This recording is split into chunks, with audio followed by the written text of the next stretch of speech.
So, let's do this guys. Halina kayo, sakyan nyo na ako.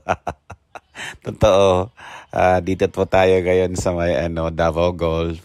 Kasalukuyan nakasakay po sa akin yung mga kasamahan kong participants. Kaya, halina. Enjoy lang tayo. Sunday ngayon. Kaya, ingat po tayo lahat.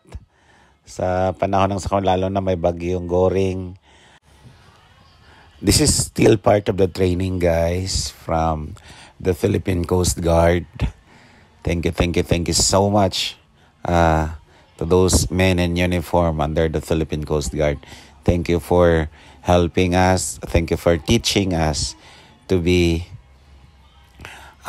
knowledgeable on how to rescue the drowning victim.